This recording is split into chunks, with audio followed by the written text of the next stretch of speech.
Was driving 3,000 miles to Rhinebeck worth it? No, obviously do not drive. That's crazy. You should fly like a normal person. Do not drive across the country from Southern California to New York. No, I'm joking. Okay, the fiber fare was great, but in all said and done, the type of traveling that we did on the road to get from SoCal to New York and back and see things took us a month. So that's why this video is so late, by the way. It's because I had to drive back from New York before I could film this video. Hello, and welcome to Knit Cheek. My name is Natalie, and I am the cheek behind Knit Cheek, and today I have my Rhinebeck recap. So yes, I went to Rhinebeck. It was my first time. I went, it was amazing, and I'm back to talk about it. So if you don't know, I drove from Southern California. Dude, are you serious right now? So if you're new around here, I drove from Southern California to New York City, and then to Rhinebeck, and then to Chicago, and then home, which is crazy. I know. There's a lot of factors into that. Number one, this is not my first rodeo. I have driven across the country probably 10 times now, but usually only to Chicago. I have driven to New York one other time. I've also driven all through Canada, so I'm very, very comfortable and familiar with long road trips. But I have to say, I think this is gonna be my last one. I think at the ripe old age of 36, I am retiring the long haul road trips. I'm not saying I wouldn't road trip like 10 hours from here, but 30 to 40 hours from here, nah, I'm good. I'm done with that one. If you're wondering why we drove to New York, it was because this was the year that I told myself I was gonna make it to Rhinebeck, and I happened to meet a friend, and she goes every year, and so I really wanted to go with her. She invited me to stay with her, so I didn't have to worry about accommodations. I just had to get there, and I fully intended to fly, but Mr. Cheek really wanted to go, and we cannot leave our dog alone anywhere anymore. She's too old. She's 16 years old, and she's got pretty bad anxiety, so we couldn't leave her. So we took Mikey, my 16-year-old dog, on probably her last road trip. She wanted to see the fall colors. She wanted to see the big city, so we made it happen.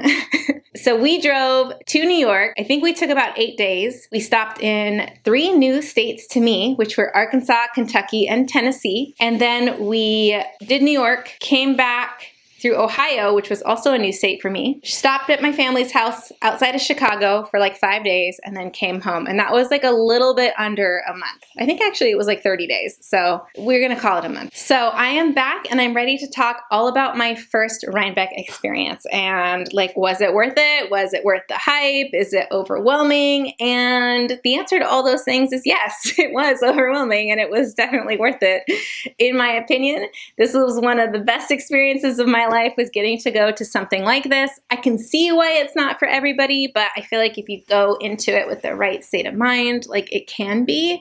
And I just have almost nothing but good things to say about Rhinebeck. I mean, it was really, really fun. The only negatives I can think of was that it can be overwhelming, it can be overstimulating, and it can be exhausting. And it's like, yeah, but I mean, you would say the same thing about going to Disneyland. I'm gonna have a lot of Disneyland comparisons today for some reason, I don't know why. So after 8 days on the road, we arrived in Albany, which is where we stayed, and I think we stayed with my friend for 6 days. So we got there Wednesday night and left Monday. 5 days. My gracious friend hosted me, my boyfriend Joey, Mr. Cheek, my mother-in-law, and my 16-year-old dog. So she was the absolute most gracious host. She actually also has a dog, which is the cutest dog in the whole world.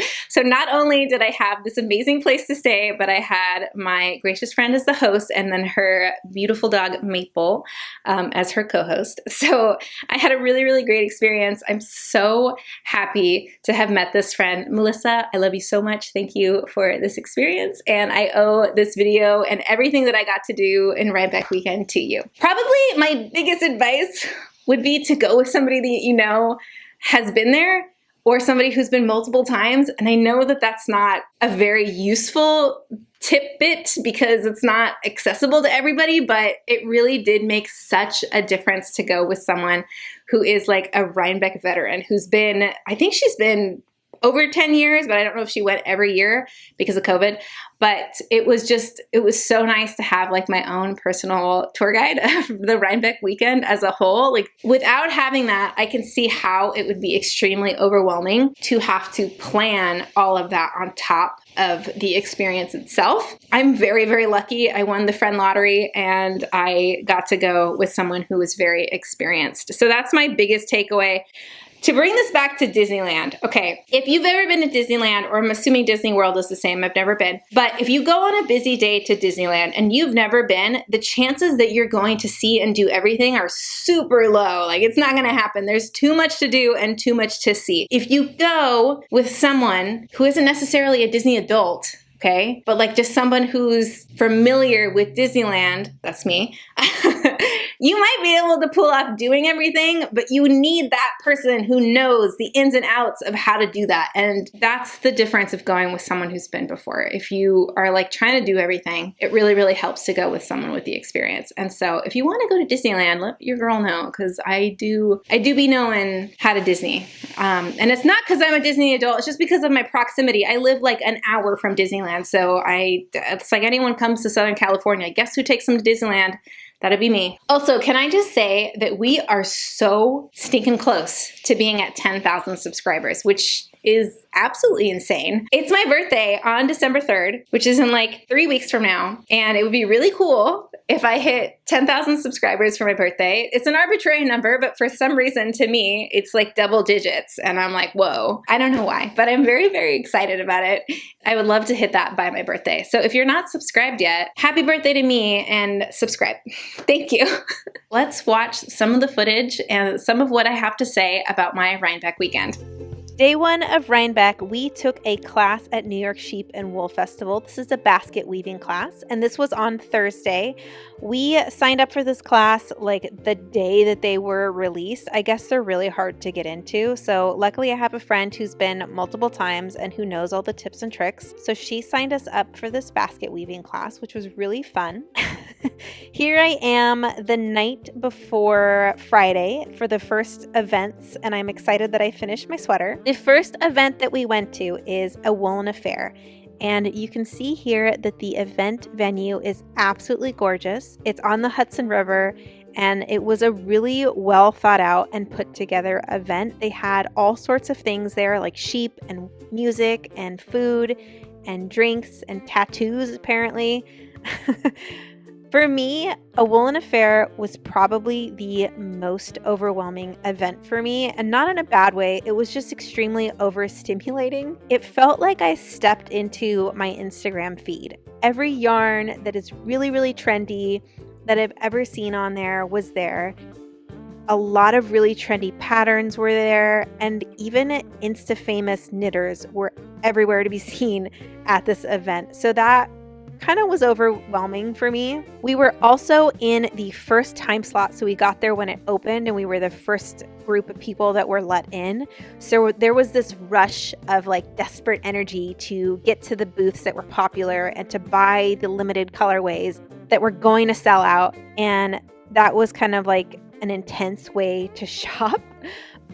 I was able to buy some stuff from a Woolen Fair, and I really enjoyed my time there. I felt like I could have spent all day there, but we had another event to go to, and that was Untangled, which was equally as beautiful. Like the event venues that held these events were so gorgeous. And this festival for me was a lot different than a Woolen Affair. This was a lot of new to me yarns, and it felt a lot more chill. And that may have just been because of the timing. Like I'm sure if you went to Untangled right when they opened, there would be this rush.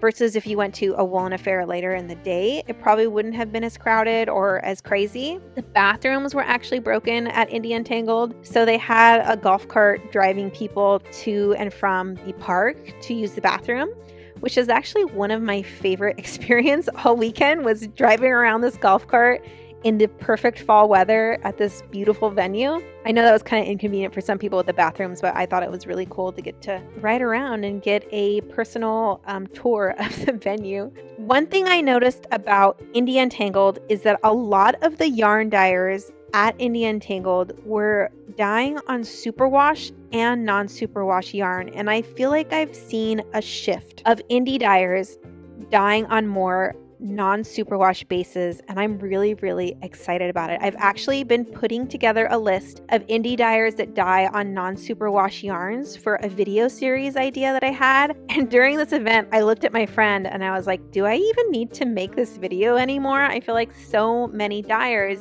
are making the shift that I don't even need to put this together anymore. Like, it's just really easy to find. And I am all about it. I am so happy for this shift because I am not huge into superwash yarns. So if you're like me and you don't like superwash, you may like kind of write off maybe some of these events like a Woolen Affair and Indie Untangled and like save your money for New York Sheep and Wool. I'm here to tell you that's not true. Indie Untangled had plenty of indie dyed non-superwash yarn, and for that reason I feel like I would love to come back, even though I feel like 2 events in one day was extremely tiring and exhausting. Like, it was worth the experience for me. Like, I liked both of them, although I feel like I could have spent all day at a Woolen Affair just because there was so much to take in. I'm really, really glad that I got to experience Indie Untangled as well.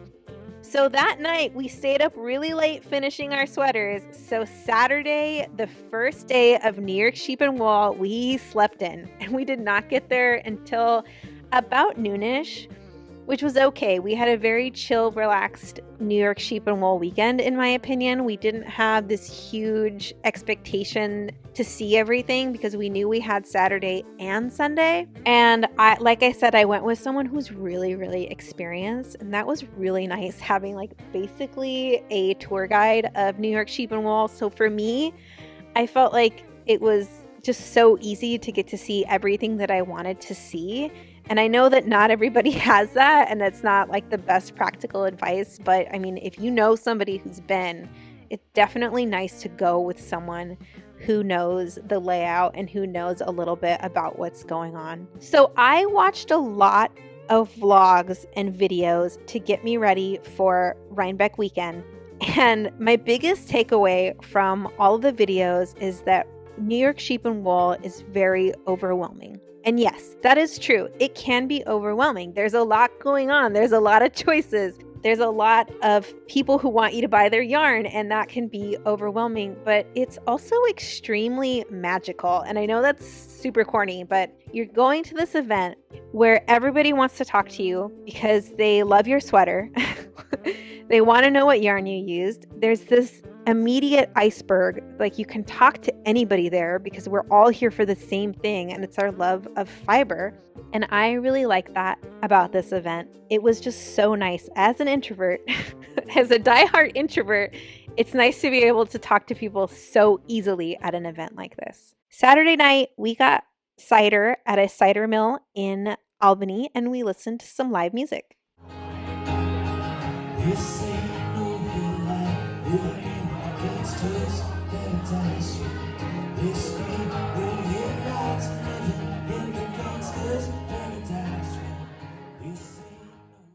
That leads into day 2 of Rhinebeck, which we actually got here on time when it opened. The lines weren't crazy on Sunday. We did go through the back entrance, and we were determined today that we were going to hit all the shops that we didn't hit on Saturday and go through all of the barns. So that was our goal. And we did it. We were able to go through all the barns between Saturday and Sunday, and I didn't feel like incredibly rushed. Although Sunday felt a little bit more intense for me because we were there all day. I didn't feel like there was much of a difference, honestly, between Saturday and Sunday when it came to the crowds. I know a lot of people say Sunday's a lot chiller, and I can see why, but I feel like there was just as many people there. But like I said, I didn't go Saturday morning at opening, so that could also be a part of it. Here we are at Leaping Llamas, which Tashi from Stitches and Starlight called this the Knitters Super Bowl, and I absolutely love that, and that's what it's going to be in my heart from now on. It is my Super Bowl. So enjoy the footage live from the Super Bowl of all knitters. Sunday was great. I loved Sunday. I loved the chill vibes. I did get to try some Brussels sprouts. We didn't actually eat a lot at the fair. I think that was the only thing I bought because we were just too busy. Food was not on my mind. It was just all about the yarn. But I did get to try them Brussels sprouts. My last takeaway from Rhinebeck is that you do not have to spend money to have fun at this fair. And I did watch a couple other YouTubers who went to this fair and didn't spend any money. And so I went into this fair expecting that I didn't have to buy anything. I could just go and I could experience it for the vibes and not feel pressured to come home with perfect yarn or go in with an exact shopping list. So that was my mindset. Did I buy yarn? Yes. It turns out that I am not good at going to fairs without buying yarn. So even though I had that mindset, I took that pressure off of me, that did not stop me from finding some absolute treasures during this Rhinebeck weekend, and I cannot wait to show them to you in my upcoming haul. So yes, Rhinebeck did live up to the hype in my opinion, and it was overwhelming, but in the best way possible. It was magical, and I thoroughly enjoyed it, and I think it's worth going. Just not driving to. Don't drive there. Fly like a normal person. If you are watching this video in the future thinking about going to Rhinebeck, remember to just manage your expectations, right? You're not going to get to see and do absolutely everything, especially at New York Sheep and Wool. There is a lot of events that go on there, and there's multiple little events on Friday. There was Cake Palooza, a Woolen affair, and Untangled. We did not go to Cake, and I'm glad we did not because there is no way I could have snuck another event into that Friday and been okay. So it's a lot, and I really do feel like it's something that I will like to return to, and I can imagine that it's only going to get easier from that feeling of being overwhelmed, and also the shock of seeing all these things I've never seen before will kind of fade away, but I can see that it would still be equally as enjoyable. So I definitely see myself returning to Rhinebeck in the future. You don't have to spend a lot of money to have a good time at Rhinebeck. Honestly, the vibes, the experience, all of that makes for the most experience that you're going to have. I am so grateful for everyone that I got to meet. I got to meet a ton of fellow podcasters at this event, which was really cool to meet them in person. And I got to meet some of my viewers as well. And thank you so much if you came up and said hi to me. That is just so impressive because I also see people that I recognize, and it's really hard for me to say hi to them because I am 100% without a doubt an introvert. And so those things make me nervous. But in this event, it was just so easy to say hi to people because we were all here for the same thing. We're all interested in the same thing. So I don't know. That was definitely the best part about Rhinebeck, was getting to meet people. And thank you so much if you said hi to me. I'm going to wrap it up so I can film my haul while there is still some daylight. And thank you so much for watching. If you have not yet, maybe you should like and subscribe, and I will see you next time. Bye.